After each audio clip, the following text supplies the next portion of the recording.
wabarakatuh. Selamat siang dan salam sejahtera untuk kita semua. Yang terhormat Ibu Erna Puji Hastuti MPD selaku Kepala Sekolah SD Negeri 1 Bonyoan. Yang saya hormati Ibu Karisma Pratama Putri SPD selaku pemateri diseminasi budaya positif. Yang saya hormati Bapak, Ibu, serta karyawan SD Negeri 1 Bonyoan. Alhamdulillah, puji syukur kita panjatkan karena berkat rahmat dan hidayahnya kita dapat berkumpul di ruangan ini dalam keadaan sehat tanpa kekurangan satu hal apapun. Yang kedua, tak lupa sholawat beserta salam semoga selalu tercurah limpahkan kepada uswatun hasanah kita, junjungan kita Nabi besar Muhammad Sallallahu Alaihi Wasallam yang akan kita nantikan syafaatnya di yaumil akhir nanti. Sebelum memulai acara, perkenankan saya selaku pembawa acara pada siang hari ini untuk membacakan susunan acara. Yang pertama pembukaan, yang kedua sambutan Ibu Kepala Sekolah, yang ketiga pemaparan materi, yang keempat refleksi, dan yang kelima penutup. Baiklah, memasuki acara yang pertama yaitu pembukaan. Marilah acara diseminasi budaya positif pada siang hari ini kita buka dengan bacaan basmalah bersama-sama. Bismillahirrahmanirrahim. Semoga dengan bacaan basmalah tadi agenda kita pada siang hari ini dapat berjalan lancar tanpa suatu kendala apapun. Amin. Yang Bapak Ibu yang saya hormati, acara yang kedua yaitu sambutan Kepala Sekolah.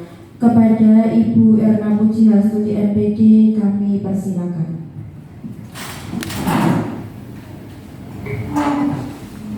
Bismillahirrahmanirrahim. Assalamualaikum warahmatullahi wabarakatuh. Yang saya hormati Ibu Karisma Pratama Putri SPD yang di siang hari ini sebagai pemateri pada kegiatan diseminasi budaya positif guru penggerak angkatan 10. Yang saya hormati Bapak Ibu guru serta karyawan keluarga besar SD Negeri 1 Bonyoan. Pertama dan utama marilah kita panjatkan puji syukur kehadirat Allah Subhanahu wa taala yang telah melimpahkan banyak kenikmatan pada kita semuanya, sehingga pada siang hari ini kita semua bisa berkumpul di ruangan ini dalam keadaan sehat walafiat. Di siang hari yang cerah dan bahagia ini, tentunya saya selaku kepala sekolah sangat memberikan dukungan serta mensupport kegiatan kita di siang hari ini, yaitu pada kegiatan diseminasi menyebarkan pemahaman dan pengalaman budaya positif yang nantinya saya harapkan mampu memberikan wawasan kepada kita semuanya, mampu menambah pemikiran dan pemahaman tentang budaya positif yang saya yakin Bapak Ibu sudah melaksanakan semuanya di kelas masing-masing pada anak didik kita. Dan tentunya dengan kegiatan di siang hari ini tentunya pasti akan menambah pengalaman, pengetahuan kita semuanya. Pastinya dari kegiatan ini akan memberikan nilai yang positif, nilai yang tentunya membawa kemajuan untuk SD Negeri 1 Bonyoan. Di siang hari ini saya ucapkan selamat kepada Bu Karisma Pratama Putri yang telah melaksanakan kegiatan diklat guru penggerak angkatan 10. Semoga dengan diklat guru penggerak ini akan membawa manfaat, akan membawa kemajuan untuk SD Negeri 1 Bonyoan, dan tentunya kepada teman-teman semuanya akan menjadi motivasi sehingga teman-teman semuanya bisa mengikuti dan melanjutkan nanti lolos pada guru penggerak angkatan berikutnya. Dan diharapkan nanti bisa terwujudnya guru-guru yang lebih inovatif yang tentunya akan membawa kemajuan untuk SD Negeri 1 Bonyoan.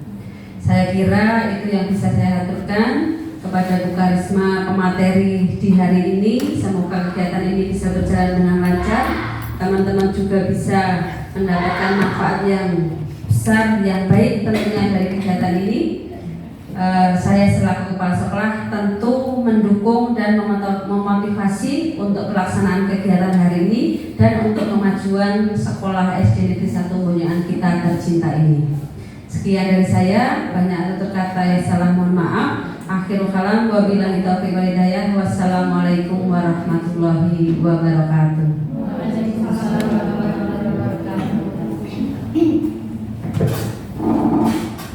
Terima kasih kepada Ibu Erna Pujiastuti yang telah memberikan motivasi dan dukungan kepada kita semua. Semoga teman-teman yang lain segera menyusul menjadi CGP angkatan selanjutnya.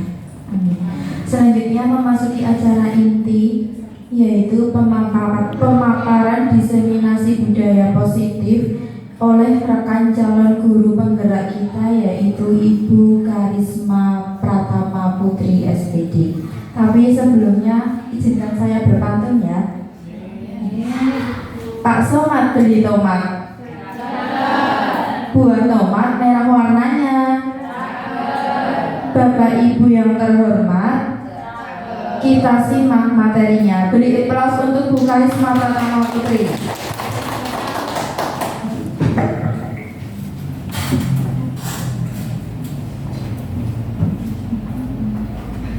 Bismillahirrahmanirrahim. Assalamualaikum warahmatullahi wabarakatuh. Waalaikumsalam warahmatullahi wabarakatuh.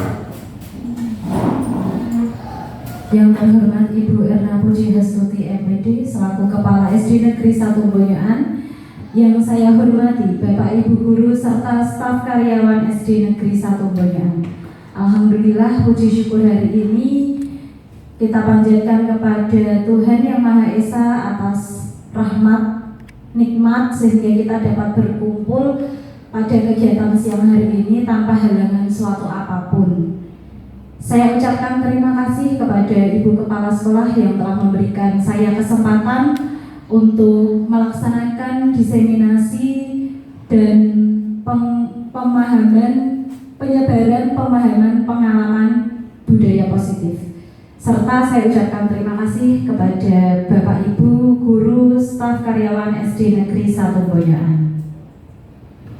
Baik Bapak Ibu, di sini memang saya sedang melaksanakan tugas pada kegiatan modul 1 karena ini di penghujung modul, tepatnya 1.4, dengan tugasnya yaitu menyebarkan pemahaman serta pengalaman budaya positif untuk rekan-rekan di sekolah. Namun terlepas dari itu Bapak Ibu, semoga dengan kegiatan ini juga dapat menambah wawasan kita, dapat menambah pengetahuan kita, serta membawa kemajuan untuk SD Negeri 1 Bonyoan tercinta ini. Baik Bapak Ibu, untuk memulai materi pada siang hari ini, yang akan kita bahas yaitu terkait dengan budaya positif. Salam bahagia Bapak Ibu guru hebat. Bapak Ibu guru hebat yang masih semangat pada siang hari ini? Salam bahagia. Berarti bahagia ya hari ini ya? Bahagia, harus bahagia dan selalu bahagia. Nah, untuk menambah semangat agar kita juga semakin bahagia, kita ice breaking dulu, bisa ya? Nanti kita berdiri sebentar, tidak perlu lama-lama. Ini layar sentuhin. Oke, silahkan berdiri Bapak Ibu. Kita berdiri dulu ya.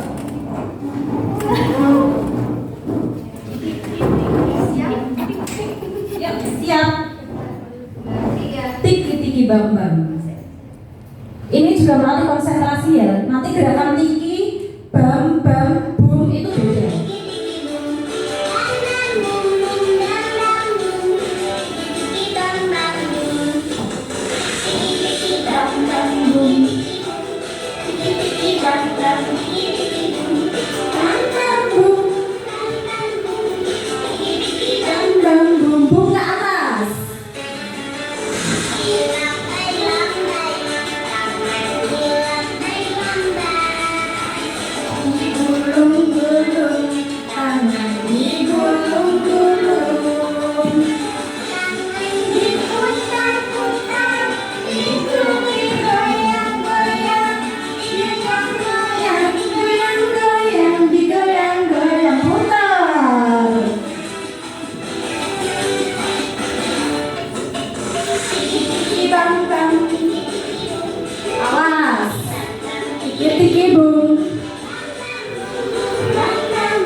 Ya, nanti bisa diterapkan di kelas kita masing-masing.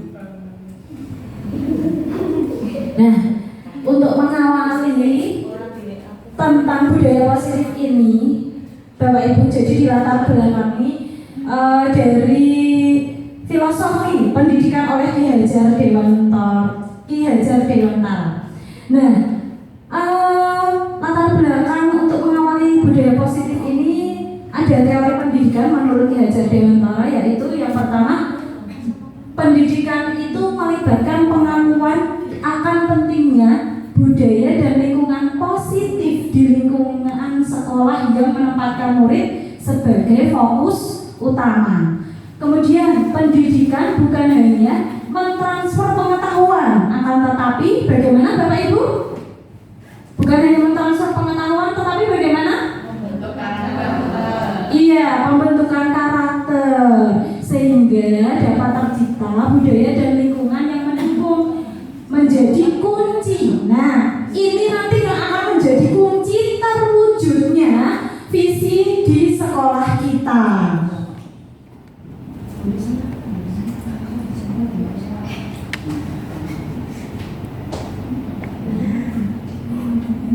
Nah, di sini ada kalimat pemantik dulu. Apakah Anda setuju dengan pernyataan berikut? Nah, yang pertama, hukuman dapat mendisiplinkan siswa. Coba yang setuju tunjuk tangan. Hukuman dapat mendisiplinkan siswa. Menurut kita saja Bapak Ibu, bisa tidak kira-kira dengan memberikan hukuman kemudian siswa akan disiplin? Tidak. Oke. Kemudian pemberian hukuman dengan hal positif seperti membaca atau membersihkan halaman. Jadi hukumannya ini berbentuk positif ya, dapat meningkatkan disiplin anak. Bisa tidak? Belum tentu ya. Ya. Misalnya diminta untuk menyelesaikan satu buku atau membaca satu buku harus selesai. Itu juga termasuk dalam hukuman positif. Kemudian memberikan penghargaan dapat meningkatkan motivasi belajar anak. Betul? Bisa? Bisa tidak? Bisa, ya bisa. Tapi penghargaannya bagaimana dulu? Nanti akan kita bahas.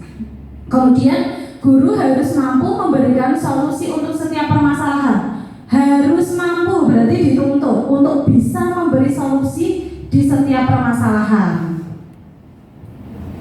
Betul? Iya. Kemudian guru berperan sebagai teman bagi siswa. Ya. Iya. Setuju? Setuju. Oke. Nah, setelah tadi kita ice breaking, kita ada permainan sebentar. Ini nanti juga terkait dengan materi kita hari ini. Sudah berpasangan semuanya? Sudah, oke. Nah, silahkan berpasangan dan langsung bisa menentukan siapa yang akan menjadi motor dan siapa yang akan menjadi mobil. Oke? Aturan yang pertama itu, kemudian aturan yang kedua, apabila saya menyebutkan motor, maka mobil berusaha menangkap motor. Bisa dipahami? Apabila saya menyebutkan motor, ya kan, berarti motornya yang akan ditangkap. Bisa? Tapi ketika saya menyebutkan mobil, berarti mobil yang akan ditangkap. Oke, bisa pahami? Bisa memahami ya Bapak Ibu? Coba kita berdiri dulu.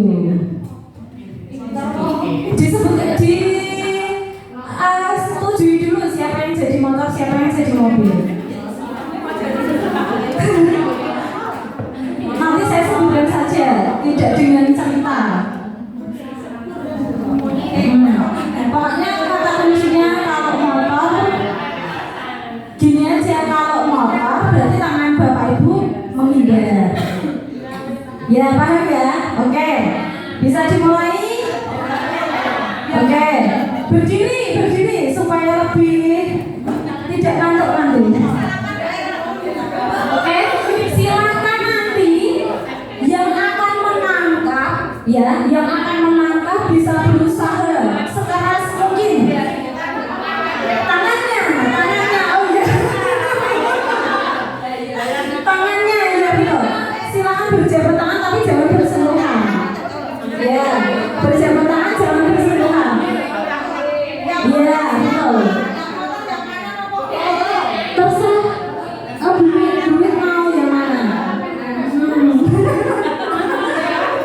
Dan yang akan ditangkap, oke? Oh, iya. Yang akan ditangkap silakan untuk mempertahankan diri supaya tidak tertangkap, atau boleh mau menyerahkan diri juga tidak apa-apa. Ya bisa ya, kita coba ya. Konsentrasi. Mobil. Oke, ada yang tertangkap? Malah menghindar semuanya. Oke.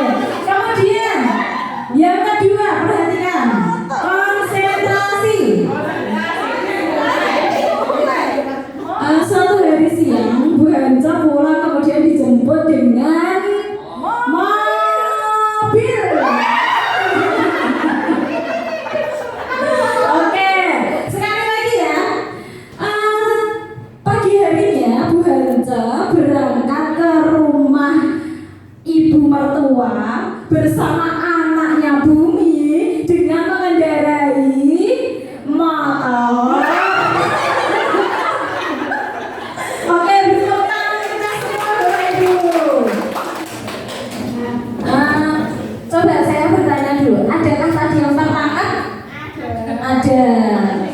Tertangkapnya karena pasrah atau karena oh ya, berarti belum bisa mengendalikan diri sendiri. Nah, apakah kendali kita itu bisa dikendalikan orang lain? Diri sendiri kita bisa dikendalikan orang lain? Tidak. Siapa yang bisa mengendalikan diri kita? Diri sendiri. Kemudian tadi, apakah ada teman kita atau bahkan diri kita yang berambisi untuk menangkapnya? Ada? Ada. Mungkin sampai yang merebut tangannya. Oke, ada yang sampai merebut tangannya. Nah, itu berarti sedang berusaha untuk mengambil sesuatu yang ada pada rekan kita. Kemudian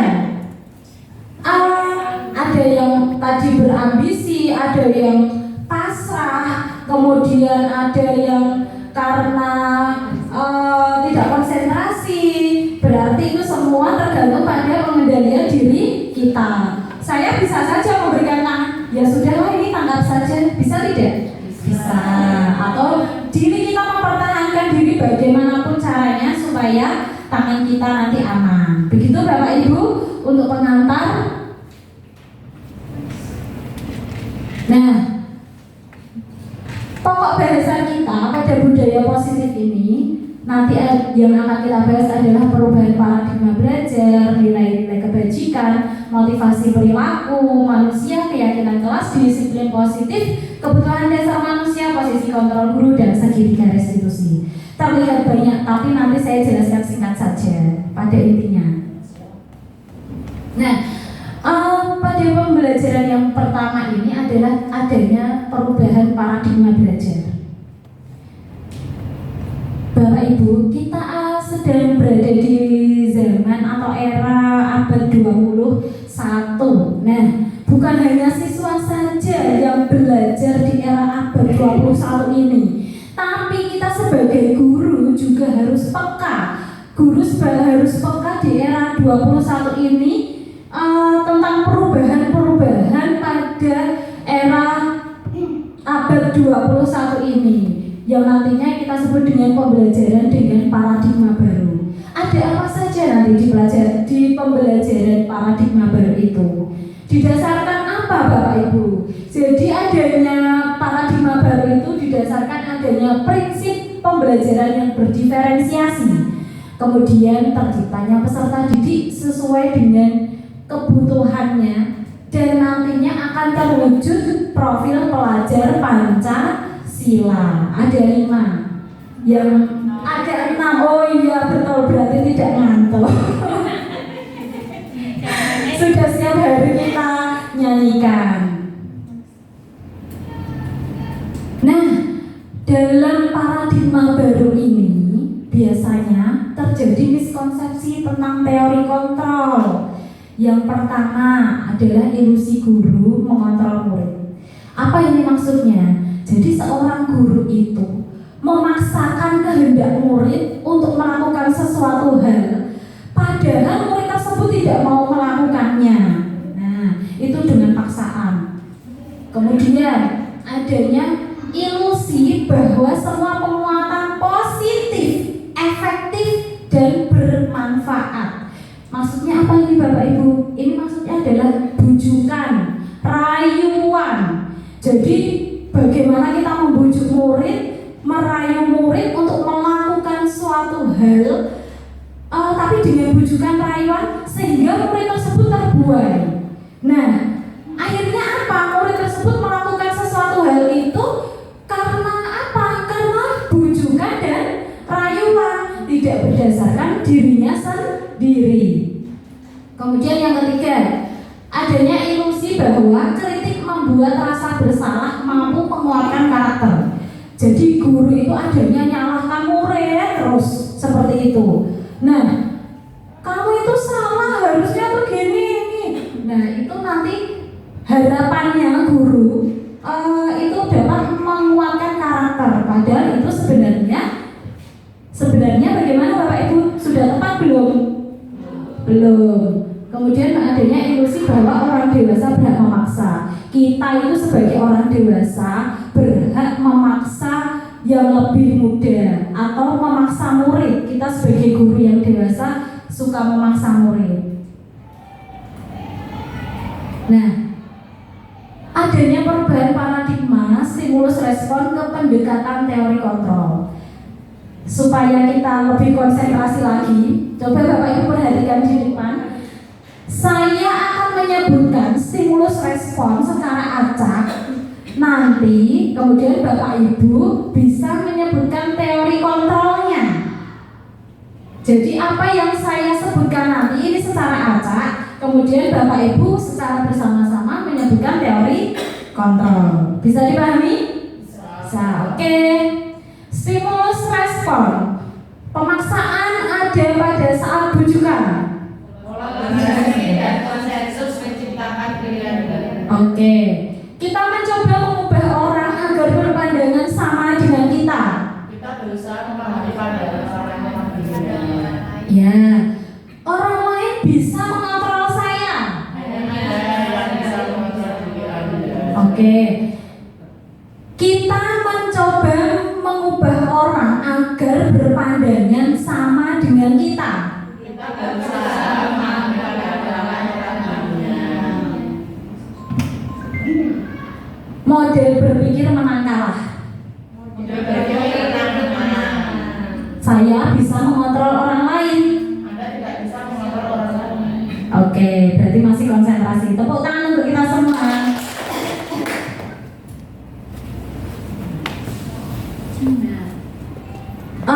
Memasuki pembelajaran yang kedua yaitu disiplin positif. Jadi tadi pembelajaran paradigma baru itu mengantarkan kita untuk menerapkan budaya disiplin positif.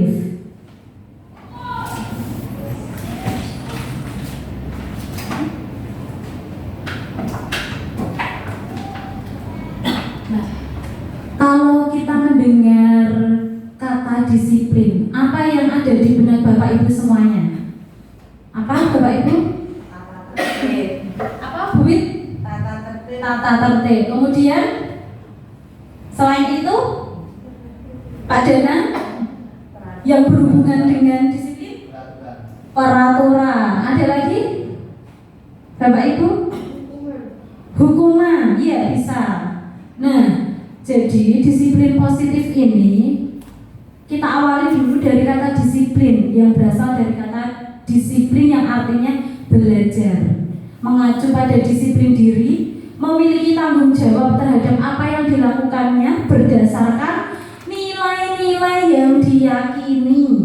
Kemudian sebagai pendidik, tujuan kita adalah menciptakan peserta didik yang memiliki disiplin diri, sehingga mereka berperilaku mengacu kepada nilai-nilai kebajikan universal dan memiliki motivasi intrinsik dalam perubahan perilaku ke arah yang lebih baik.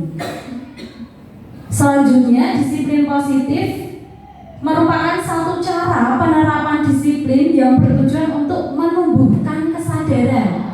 Jadi kesadarannya dulu harus ditumbuhkan, Bapak Ibu. Kemudian memberdayakan peserta didik tanpa imbalan, penghargaan, reward, ancaman atau hukuman. Jadi benar-benar berasal dari diri sendiri. Nah, kata disiplin ini sering dihubungkan dengan hukuman. Seperti tadi Bu Hansel ketika menyebutkan kata yang berhubungan dengan disiplin, hukuman, iya. Nah, padahal itu adalah sesuatu yang berbeda. Karena belajar disiplin positif itu tidak harus dihubungkan dengan hukuman. Bahkan kalau bisa sama sekali jangan dikaitkan atau jangan dihubungkan, atau itu dihilangkan saja hukumannya. Begitu ya Bapak Ibu. Nah, ini ada pernyataan dari Bapak Ki Hajar Dewantara. Di mana ada kemerdekaan, disitulah harus ada disiplin yang kuat. Kita sendiri yang mewajibkan diri sendiri sekeras-kerasnya. Nah, berasal dari diri kita sendiri, berusaha sekeras-kerasnya. Seperti itu intinya. Nah, dalam penerapan disiplin positif ini, yang tadi sudah disampaikan bahwa berasal dari diri sendiri dengan berdasarkan keyakinan. Betul seperti itu? Berdasarkan dengan nilai-nilai yang kita yakini, Bapak Ibu. Nah, nilai-nilai yang kita yakini itulah yang dinamakan apa? Dinamakan apa? Nilai-nilai kebajikan. Betul.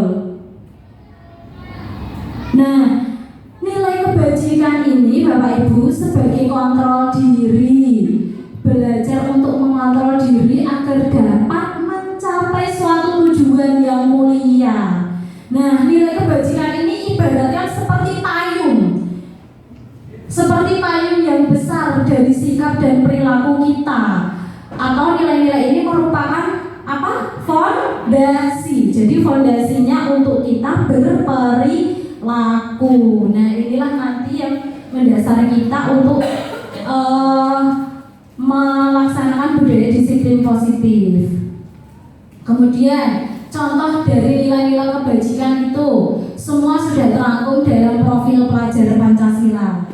Dan ada juga contoh yang lain, keterampilan hidup atau life skill, dapat dipercaya, lulus hati, pendengar yang aktif, tidak merendahkan orang lain, memberikan yang terbaik dari diri.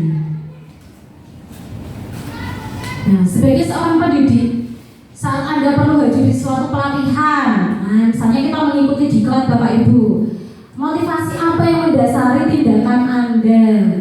Nah, apakah sambil kita introspeksi diri sendiri ya Bapak Ibu, apakah Anda hadir karena tidak ingin ditegur pengawas? Betul seperti itu? Saya ikut diklat supaya nanti tidak dipanggil pengawas. Seperti itu pernah? Kalau iya, berarti Bapak Ibu menghindari ketidaknyamanan dan hukuman. Kemudian atau yang kedua, motivasinya karena ingin dilihat dan dipuji. Wah, Bu Win ikut diklat IKM, padahal kemarin ikut, sekarang ikut lagi. Luar biasa Bu Win itu. Berarti itu apa? Bu Win sedang mendapatkan imbalan atau penghargaan dari orang lain. Jadi mengharapnya itu. Kemudian atau yang ketiga, Bapak Ibu adalah pembelajar sepanjang hayat yang ingin meningkatkan kompetensi diri, ingin meningkatkan nilai dari diri, kemudian sehingga nanti dapat menjadi teladan bagi murid-murid kita. Itu adalah berarti kita menghargai nilai-nilai kebajikan pada diri kita sendiri. Begitu Bapak Ibu. Nah,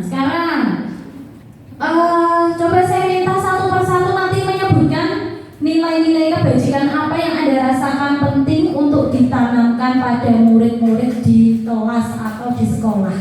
Mengapa? Ya, kita sebutkan coba satu-satu nilai kebajikan apa yang kita terapkan di sekolah, yang kita rasa penting untuk diterapkan di sekolah. Coba satu-satu.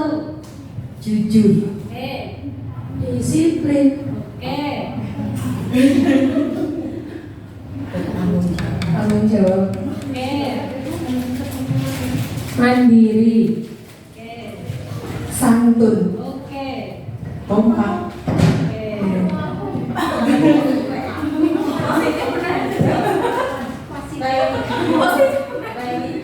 Religi. Sopan. Belum ya tadi sopan ya? Kreatif. Kreatif. Tepuk tangan untuk kita semua. Pak Denan, apa Pak Denan?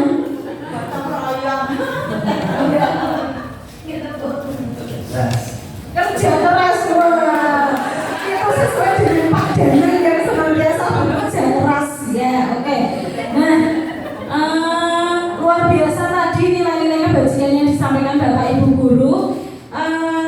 Jadi nilai-nilai itu nanti yang akan menjadi fondasi kita untuk mewujudkan visi misi. Begitu Bu Retna juga nanti itu harapan teman-teman untuk dapat menerapkan nilai-nilai kebajikan di sekolah kita. Next. Nah, Bapak Ibu, dalam menerapkan nilai-nilai kebajikan tadi yang menjadi dasar perilaku disiplin positif, seseorang itu pasti membutuhkan kebutuhan, memiliki kebutuhan. Jadi seseorang dalam melakukan suatu hal yang berdasarkan nilai-nilai kebajikan tadi pasti memiliki kebutuhan. Kira-kira kalau sekarang kita butuhnya apa ya? Bu Wit butuh apa Bu Wit? Uang. Boleh. Kalau saya sekarang butuh makan. Butuh perhatian juga bisa. Itu kasih sayang. Oh iya, oke. Butuh pendamping. Oke, Bapak Ibu. Ya, sedikit tadi itu sebenarnya Bapak Ibu sudah mengungkapkan kebutuhan dasar yang memang berarti dalam diri Bapak Ibu itu juga sedang dibutuhkan. Ya, betul begitu Bapak Ibu? Betul, iya. Nah, apa itu kebutuhan dasar manusia? Coba minta tolong Mbak Dian Amalia untuk membacakan kebutuhan dasar manusia. Kebutuhan dasar manusia apa? Segala sesuatu yang kita lakukan untuk mendapatkan apa yang kita inginkan. Seluruh tindakan yang kita lakukan memiliki tujuan tersebut, dan semua usaha terbaik yang kita lakukan adalah dalam rangka agar kebutuhan dasar kita terpenuhi dengan baik. Iya, ini yang kita, semua usaha terbaik yang kita lakukan untuk memenuhi kebutuhan dasar kita. Jadi ketika kita melakukan suatu hal, harus kita lakukan dengan sebaik-baiknya. Nah, betul atau tidak tadi yang sudah kita singgung di awal tadi tentang 5 kebutuhan dasar manusia? Yang pertama ada apa Bu Hance? Iya. Termasuk apa saja itu Bu? Tempat tinggal,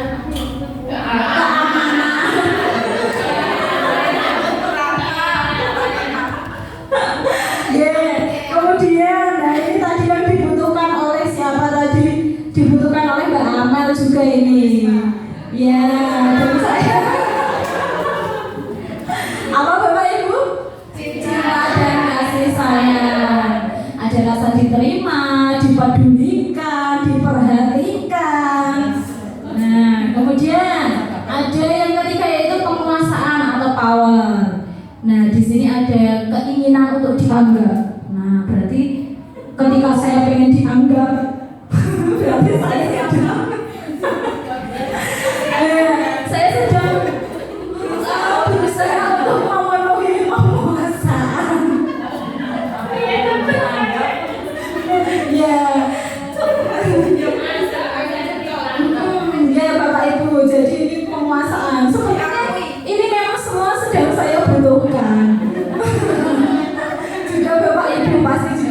telingannya. Oh iya ini. Kebebasan apa ya itu? Yang dipenuhi dari kebebasan itu apa Bapak Ibu? Mandiri, memiliki pilihan, mencoba hal baru, mampu mengendalikan dirinya. Kemudian yang terakhir kebutuhan tentang kesenangan. Ya seperti di sini kita tidak usah tegang, kita sambil belajar juga sambil tertawa ya. Serius tapi santai, sambil curhat juga. Oke, nyanyi dulu boleh? Oke, sambil duduk tidak apa-apa. Ayo, lagunya apa ini Bapak Ibu? Baiklah Bapak Ibu, mari kita nyanyikan supaya kita mudah untuk mengingatnya. Jadi kita biar selalu mengingat kebutuhan saya itu apa gitu, agar bisa memenuhi semua. Ayo. 1, 2, 3. Ayo kawan kita penuhi kebutuhan dasar ada 5. Bertahan hidup, cinta kasih sayang, penguasaan dan kebebasan. Senang-senang hatiku senang, marilah mari kita penuhi lagi. Senang-senang hatiku senang, marilah mari kita penuhi. Oke, terima kasih tepuk tangan kita semua.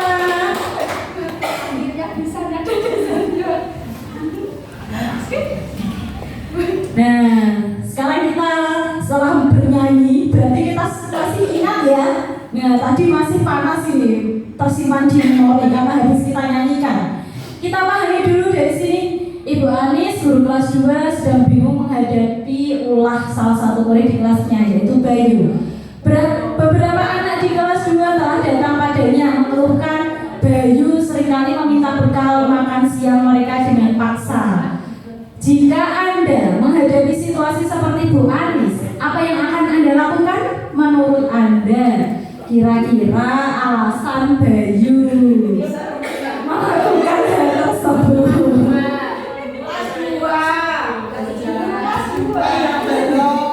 Guru kelas 2.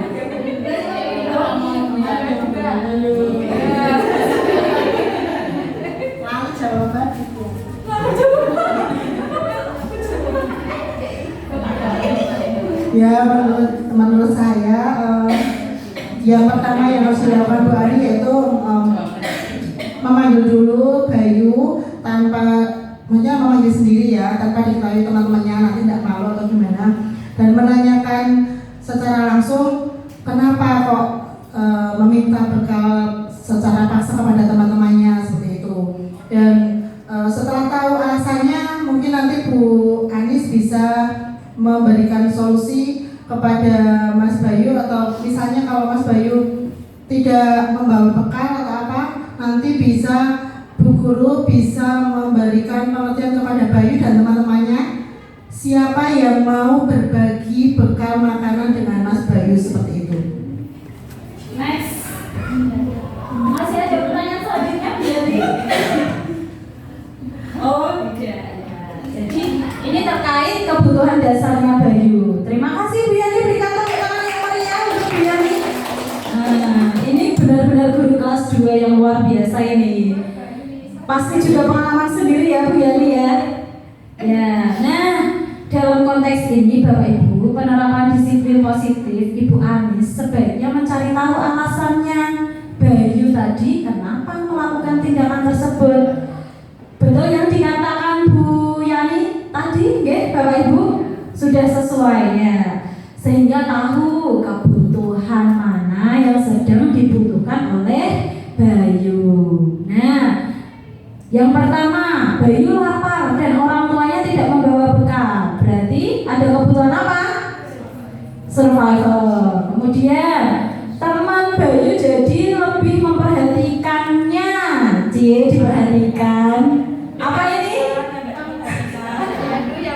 Apa ini Bapak Ibu? Kasih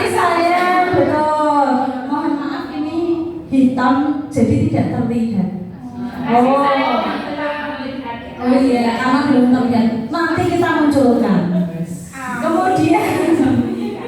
Kemudian dia merasa hebat karena temannya takut dan menurutinya. Berarti ada power. Kemudian Bayu merasa bosan dengan bekal yang dibawakan orang tuanya karena selalu sama. Apa Bapak Ibu? Kemerdekaan. Iya, merdeka sekarang. Bayu hanya iseng dan dia menikmati ekspresi temannya. Dia malah senang melihat ekspresi temannya. Berarti mencari apa dia? Kesenangan, betul. Nah, yang kelima yaitu tentang motivasi perilaku manusia, hukuman, konsekuensi, dan restitusi. Seperti tadi ketika kita mencoba akan menerapkan disiplin positif, pastinya harus ada motivasi berasal dari diri sendiri tentunya. Kemudian nanti akan ada teori hukuman dan konsekuensi serta restitusi. Apa itu motivasi? Coba saya minta tolong untuk Bu Lia untuk membacakan apa itu motivasi. Apa itu motivasi? Dorongan yang timbul pada diri seseorang secara sadar atau tidak sadar untuk melakukan suatu tindakan dengan tujuan tertentu. Berarti timbul pada diri seseorang, sadar atau tidak sadar untuk melakukan tindakan yang pastinya ada tujuan tertentu. Nah, di sini teori motivasi perilaku ada motivasi ekstrinsik dan juga motivasi intrinsik. Nah, dalam disiplin positif tadi, dalam melaksanakan disiplin positif berarti berdasarkan motivasi apa Bapak Ibu? Intrinsik atau yang ekstrinsik? Intrinsik, berasal dari dalam diri sendiri. Kalau intrinsik itu berarti apa? Untuk menjadi orang yang mereka inginkan, menghargai diri sendiri dengan nilai-nilai yang mereka percaya, seperti nilai-nilai yang sudah kita sebutkan tadi, untuk mewujudkan disiplin positif. Nah, yang ekstrinsik untuk menghargai ketidaknyamanan atau hukuman, kemudian untuk mendapatkan imbalan dari orang lain. Tadi misalnya ketika ulangan dapat 100 diberikan imbalan, berarti dia belajar untuk mendapatkan nilai 100 itu dari motivasi dirinya atau bukan? Bukan. Nah, itu nanti adalah motivasi ekstrinsik.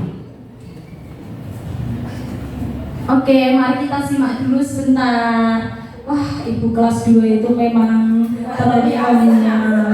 Iya, betul. Oke, tidak apa-apa. Tidak harus guru kelas 2 nanti.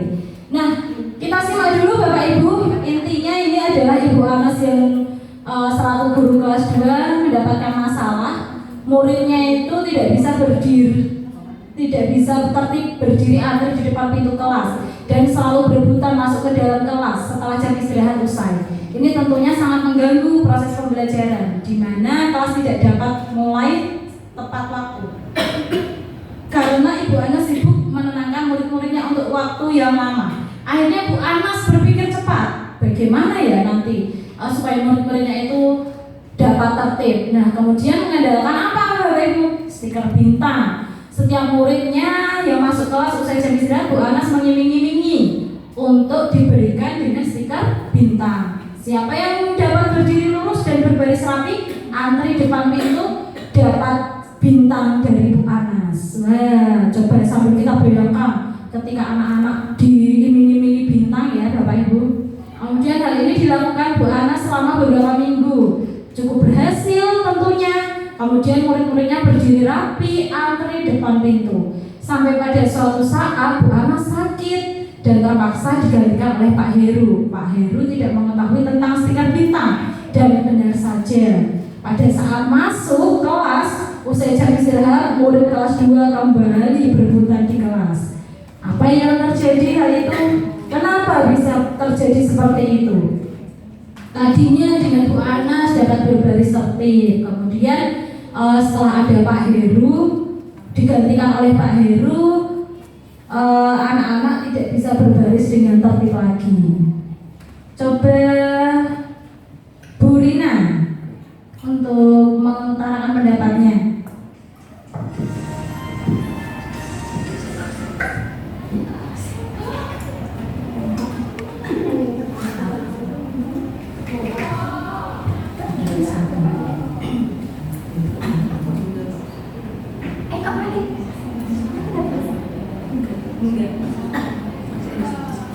Untuk yang diterapkan Bu Anas itu termasuk motivasi ekstrinsik karena motivasi anak untuk mendapatkan stiker bintang. Jadi motivasinya tidak langsung muncul dari diri anak itu sendiri. Terima kasih.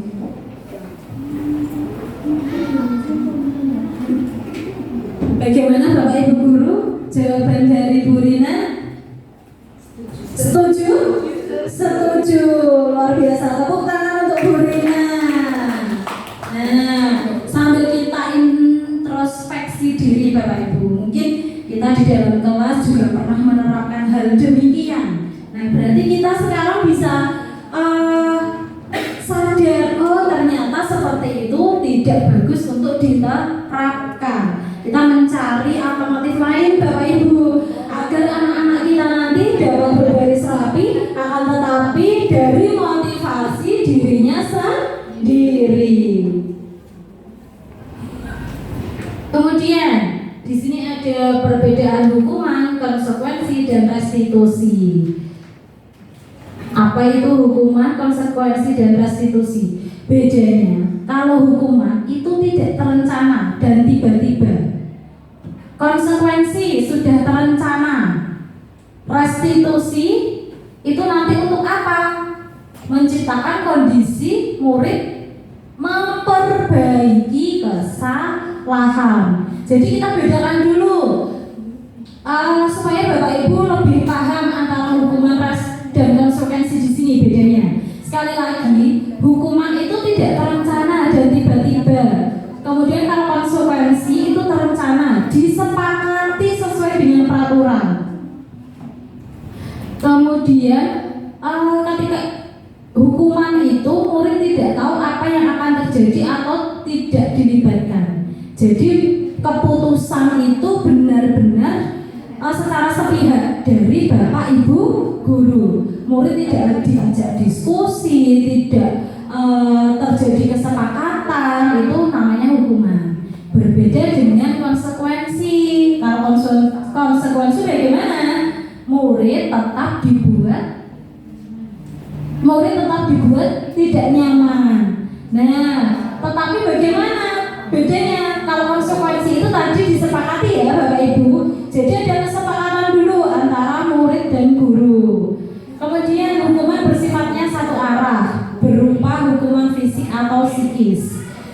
Sikap guru selalu memonitor murid kalau konsekuensi itu. Kemudian dari hukuman dan konsekuensi ini adanya restitusi. Apa itu restitusi? Untuk apa Bapak Ibu?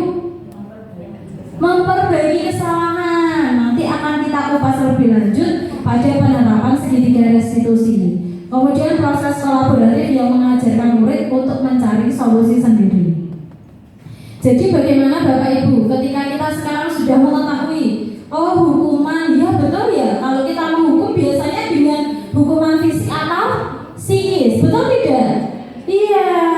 Nah, seperti halnya ketika dulu kita waktu sekolah, kalau kita dihukum itu perasaannya bagaimana? Malu, kemudian sedih, kemudian ya malu, sedih, terus marah, iya, oh marah. Terus apa lagi? Tidak terima. Tidak terima, aku dihukum, bukan aku tadi yang melakukan. Apa? Takut. Terus satu itu yang menyakitkan. Apa namanya? Apa? Bagaimana? Trauma, betul. Jadi saya juga pernah mengalami ketika SD itu setiap pagi hafalan perkalian, dan yang tidak bisa itu diminta untuk berdiri satu kaki di depan kelas. Nah, itu yang membuat kita jengkel, kita marah, malu. Nah, apakah seperti itu sekarang masih bisa diterapkan? Tidak, betul. Karena apa? Kita sekarang sudah ada di abad 21, ada pembelajaran di paradigma baru.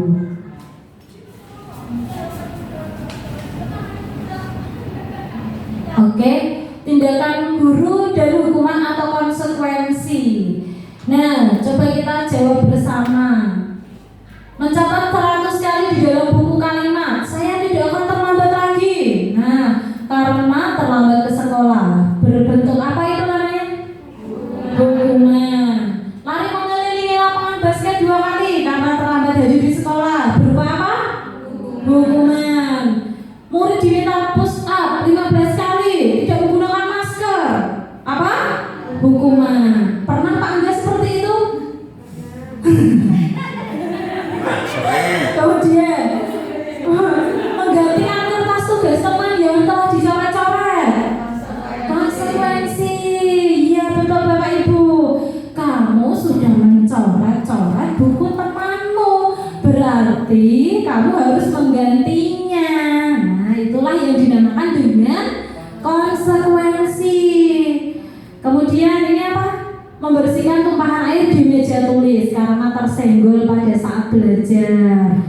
Nah, biasanya yang terjadi itu anak kita, murid-murid kita, air minumnya tumpah. Betul Bapak Ibu? Iya. Terus apa yang kita lakukan ketika itu? Menyuruh membersihkan. Ya, apa gurunya yang membersihkan? Oh, tergantung muridnya mas berapa. Tapi sebaiknya bagaimana Putri?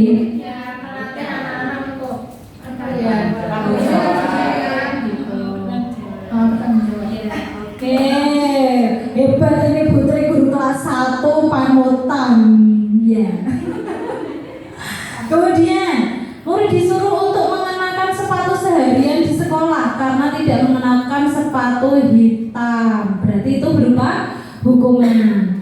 Lari mengelilingi lapangan basket 2 kali karena terlambat 10 menit. Untuk pelajaran PJOK itu konsekuensi. Karena terlambat akhirnya dia harus lari.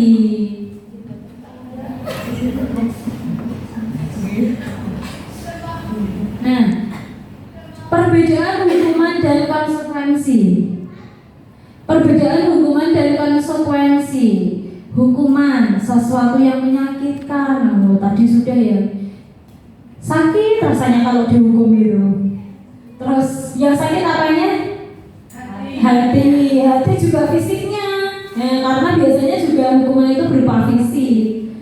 Kemudian konsekuensi, sesuatu harus terjadi, membuat anak sakit fisik maupun hati untuk jangka waktu yang lama, membuat anak merasa tidak nyaman. Nah, jadi bedanya di sini. Kalau hukuman itu sakit fisik dan hatinya, tetapi kalau konsekuensi bagaimana? Dia merasa tidak nyaman, tapi hanya dalam jangka waktu pendek saja. Kemudian anak membenci kedisiplinan, anak menghargai disiplin. Jadi kalau ada kata disiplin gitu sudah tertanam dalam benaknya anak-anak itu benci gitu. Benci karena pernah dihukum. Kenapa sih kok harus memakai sepatu hitam? Nah, dan lain sebagainya. Itu perasaan anak. Nanti berarti dia akan membenci kedisiplinan. Kemudian adanya paksaan. Kalau konsekuensi stimulus tanggapan. Hukuman mendorong anak menyakiti diri sendiri, mendorong anak agar mudah menyesuaikan diri. Kemudian hukuman konsep diri yang buruk. Kalau konsekuensi untuk membentuk apa? Konsep diri yang baik. Anak belajar untuk menyembunyikan kesalahan. Kalau konsekuensi, anak belajar untuk mematuhi peraturan. Jadi kalau hukuman pasti menyembunyikan. Sering terjadi Bapak Ibu? Sering. Nah, sering kali terjadi. Justru yang ada malah anak saling menyalahkan.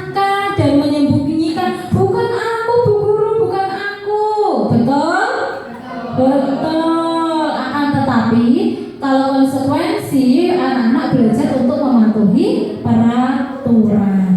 Nah,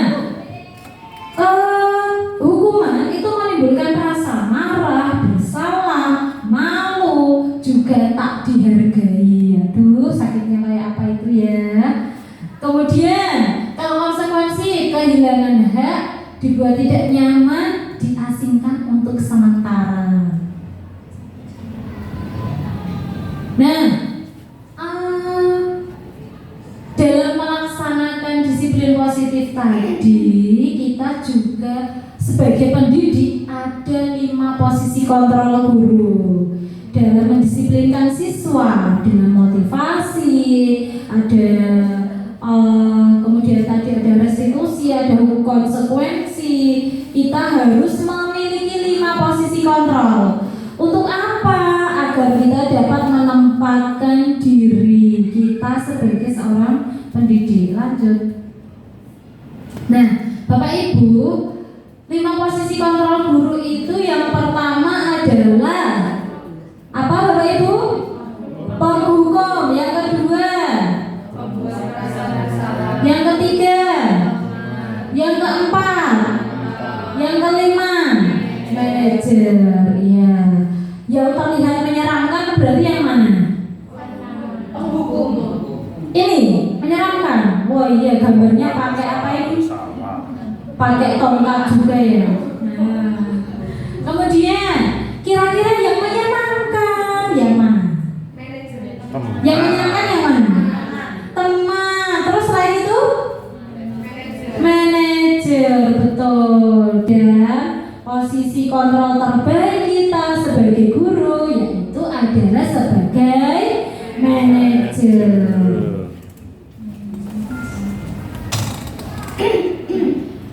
Oke, Bapak Ibu, di sini ada contoh penerapan 5 posisi kontrol guru. Kasusnya di sini adalah siswa tidak memakai atribut lengkap saat upacara bendera. Nah, posisi kontrol kita sebagai apa? Yang pertama, hormat pada bendera selama 1 jam. Nah, jadi ada siswa kita ketika hari Senin upacara, kemudian datang, dia tidak memakai atribut. Biasanya yang sering lupa topi, kemudian dasi. Ya, nah terus kita kemudian meminta anak tersebut untuk hormat pada bendera 1 jam.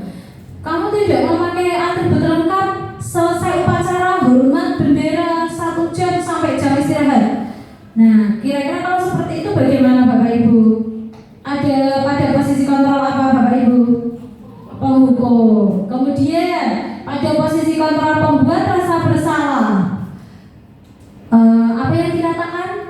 Berapa kali Ibu harus memberitahu kamu selalu saja mengecewakan Ibu.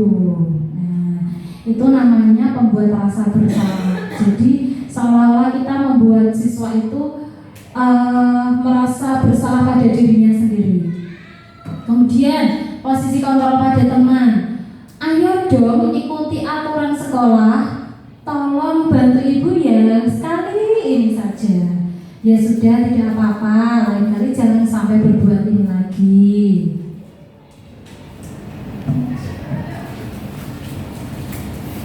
Kemudian posisi kontrol yang selanjutnya adalah pemantau. Pemantau itu berarti kamu sudah melanggar peraturan sekolah. Kamu tahu konsekuensinya? Yang ditanyakan apa itu? Konsekuensinya, betul. Setelah upacara kamu beri atributnya ke koperasi dan jangan diulangi ya. Kira-kira kalau sebagai penghukum dan pemantau lebih berat yang mana?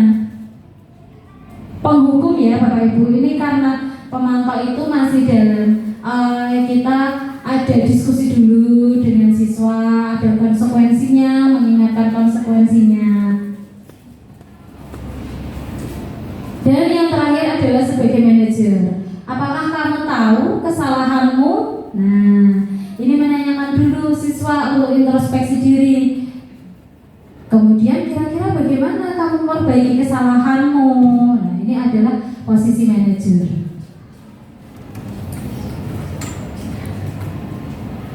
Sekarang kita coba bersama-sama. Posisi kontrol apakah aku. Kira-kira ini gambarnya siapa ini? Pak Dana, persis ya. Oke, berarti Pak Dana yang menjawab pertama ini. Ini mirip siapa ini? Bu Mir.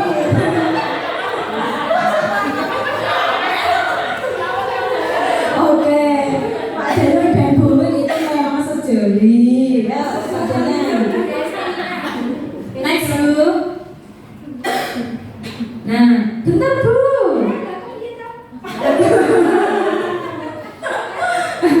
Iya Pak Dana, bisa dibacakan Pak Dana. Saya kecewa sekali dengan kamu.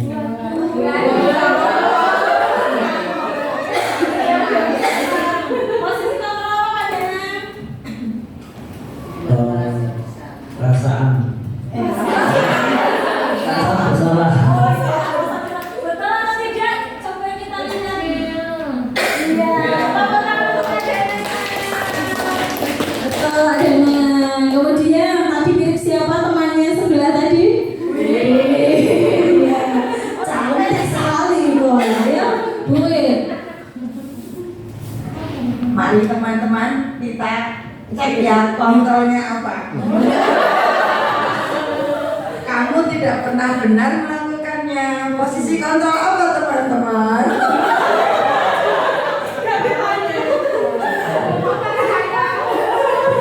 Ayo, siapa yang enak?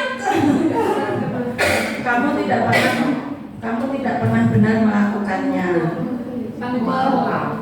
Pembuku.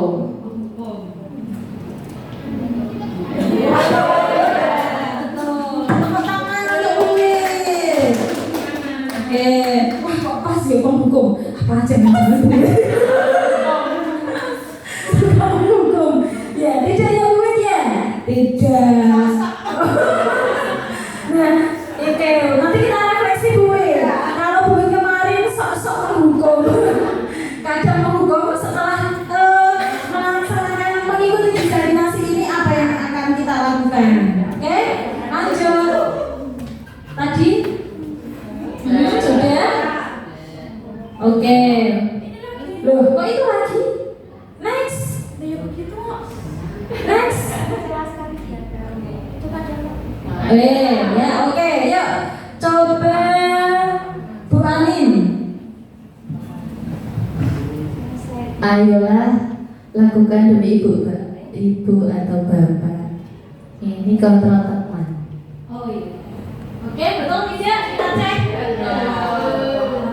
Iya. Pas sekali Bu Anin itu yang biasanya juga lemah lembut. Lemah lembut ya. Jadi teman untuk murid-muridnya. Yang terakhir sepertinya ini kita coba Bu Amin. Apakah kamu mendapatkan stiker bintang hari ini? Pemantau. Oh iya, mantap. Coba kita cek. Betul? Ya, tepuk tangan untuk Bu Amel. Oh, masih ada satu. Siapa yang belum tadi ya? Bu Heni, rekan saya yang terus segalanya.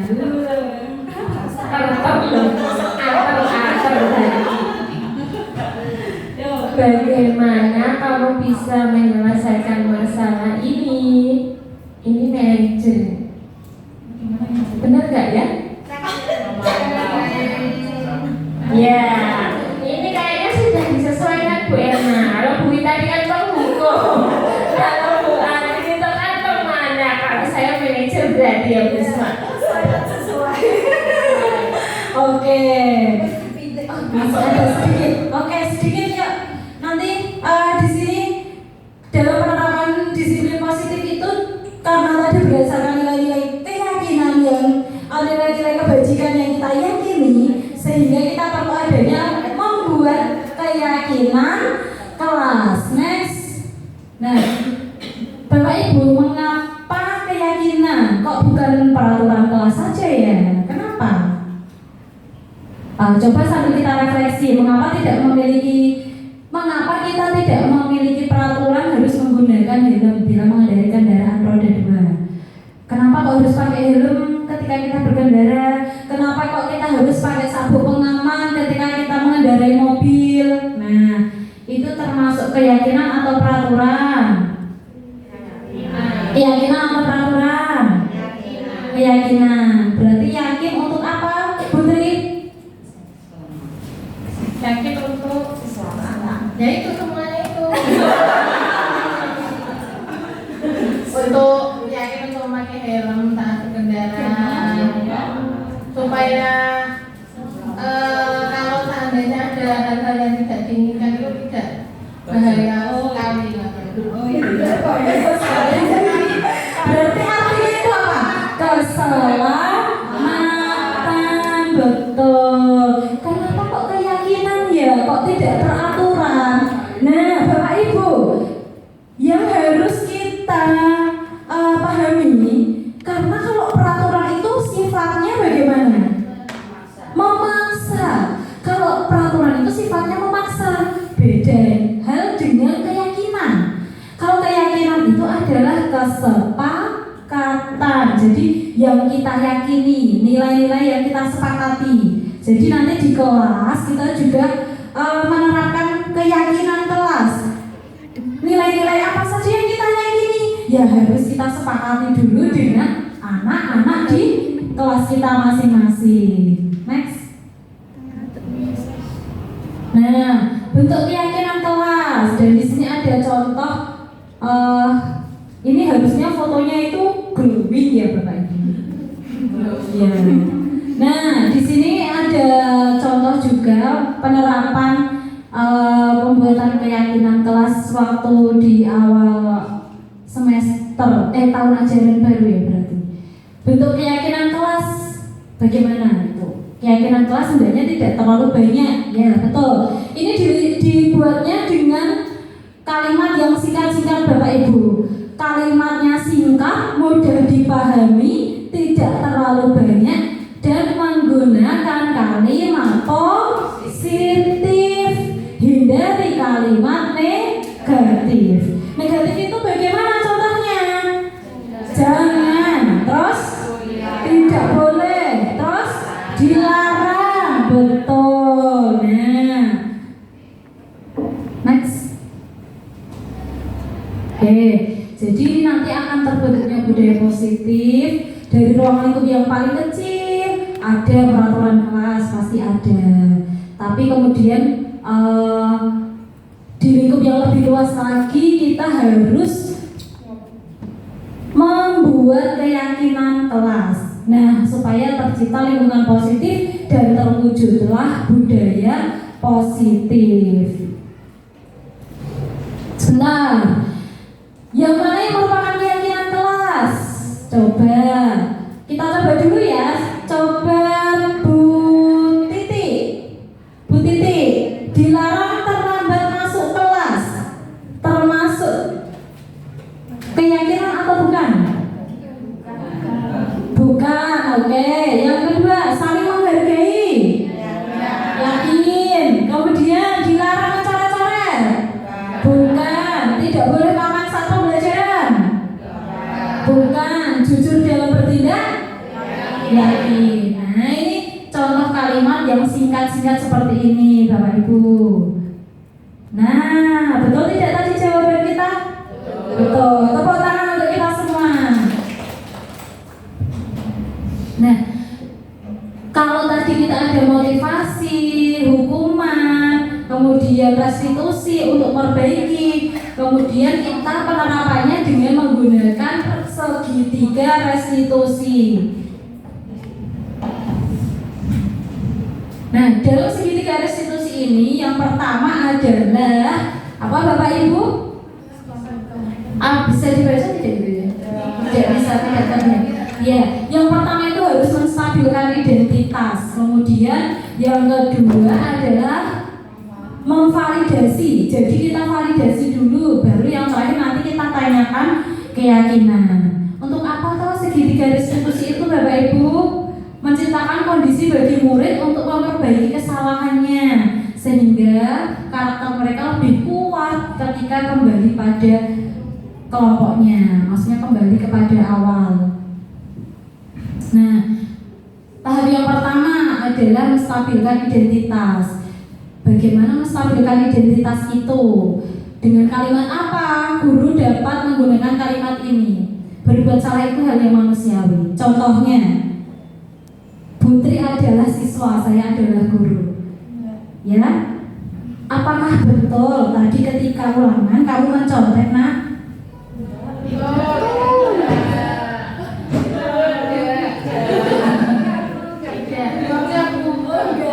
Oh, ini mungkin tadi mencontek. Ya Bu, aku lo bergerak buku. Oh iya, berarti ya. Nah, ketika seperti itu, tahap menstabilkan identitas itu begini ya Bapak Ibu. Tidak apa-apa nak, melakukan kesalahan itu hal yang wajar. Bu guru juga pernah melakukan kesalahan. Intinya seperti itu. Nah, validasi tindakan.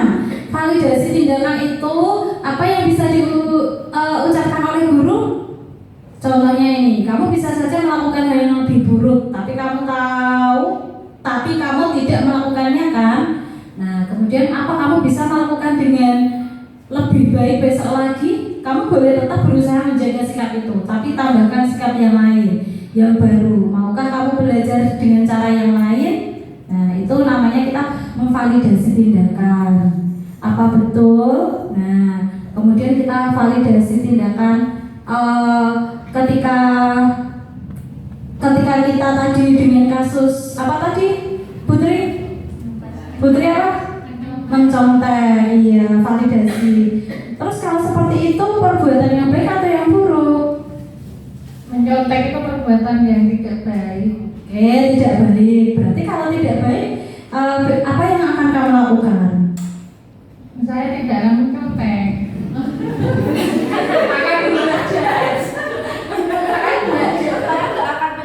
Iya. Nah, sebelumnya tapi kita tanyakan dulu ya sebabnya kenapa mencontek. Nah, baru kita validasi, oke? Seperti itu. Selanjutnya, yang terakhir menanyakan keyakinan. Karena pada awal tadi kita sudah membuat keyakinan kelas, sehingga kita ingatkan lagi anak didik kita tentang keyakinan atau tentang nilai-nilai kebajikan yang sudah kita sepakati. Nah, ingat tidak keyakinan kelas yang sudah pernah kita buat?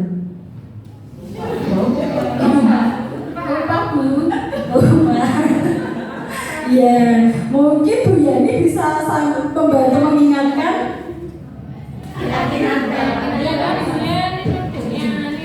Jujur. Nah, itu teman kamu tahu ya. Jadi apa nak tadi ulangi? Jujur. Iya, betul. Keyakinan kelas yang kita sudah buat dan sepakati adalah bersikap atau berbuat jujur, termasuk dalam mengerjakan ulangan. Itu kita ingatkan lagi.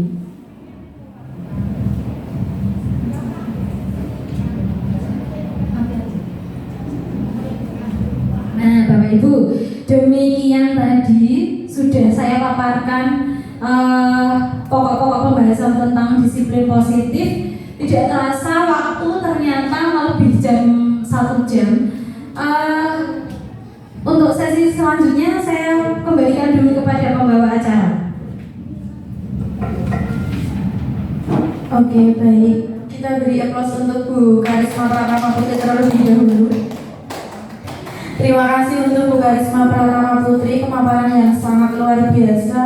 Kita bisa dapat mendapat bekal yang banyak ya tentang budaya positif ini. Semoga juga dapat menambah wawasan bagi Bapak Ibu guru hebat semuanya.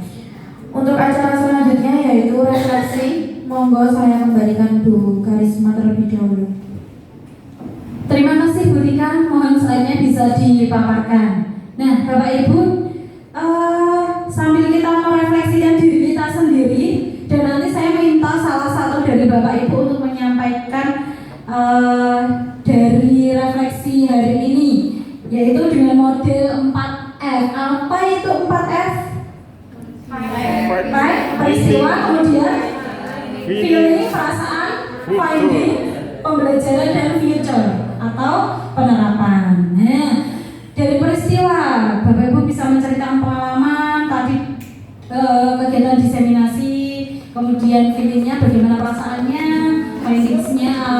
pembelajaran apa yang saya dapatkan, dan future-nya apa aksi atau tindakan yang akan dilakukan. Oke, saya berikan waktu 1 menit saja untuk merefleksikan diri. Setelah itu saya minta Bapak Ibu perwakilan nanti untuk menyampaikan.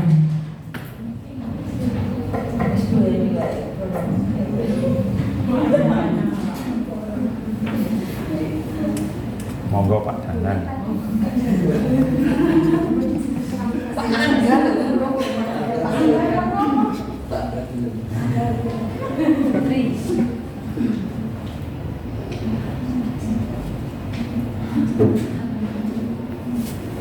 Oke, cukup ya Bapak Ibu. Kalau nanti pun tidak lengkap bisa dilengkapi dari teman yang lain. Mungkin ada yang menjawab, misalnya saya merefleksikan nomor 1 dan 2. Monggo Bu Hance.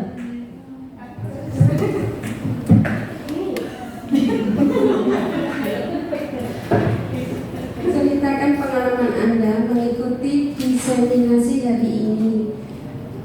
Pengalaman yang saya dapat, saya lebih tahu tentang budaya positif lebih banyak, Bu. Terus perasaan saya setelah mengikuti diseminasi budaya positif, senang, semangat, seru, ceria karena pembawa materinya sangat luar biasa.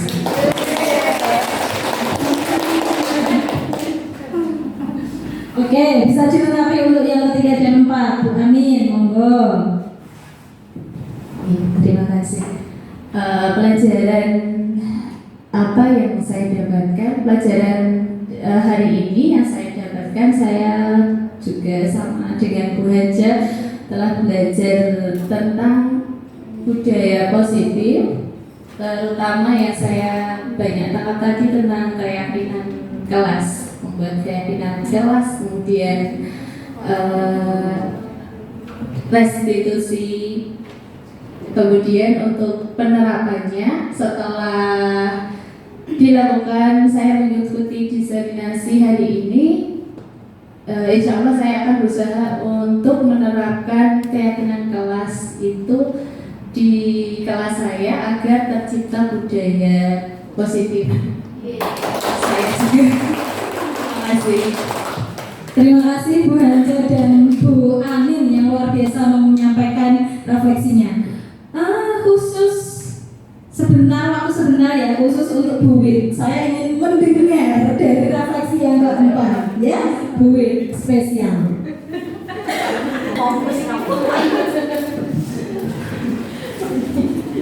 Apa aksi atau tindakan yang akan dilakukan setelah diseminasi ini? Penerapan setelah mengikuti diseminasi ini, kemungkinan saya akan menerapkan di sekolah untuk melakukan budaya positif dan membuat keyakinan kelas.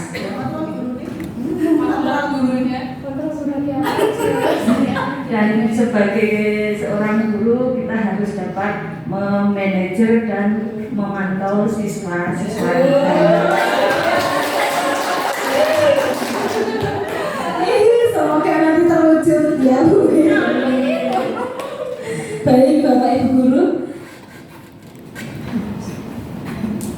sedikit penutup. Dalam penerapan program disiplin positif, hendaknya guru memiliki standar kepribadian, profesional, sosial yang baik, di mana guru mampu merefleksikan dirinya. Itu hal yang terpenting. Kita sebagai seorang pendidik harus sering-sering untuk merefleksikan diri dalam posisi kontrol saat ini. Kemudian bagaimana perjalanan dirinya sebagai among atau sebagai manajer yang menuntun murid-muridnya menjadi insan yang mandiri, merdeka, dan bertanggung jawab.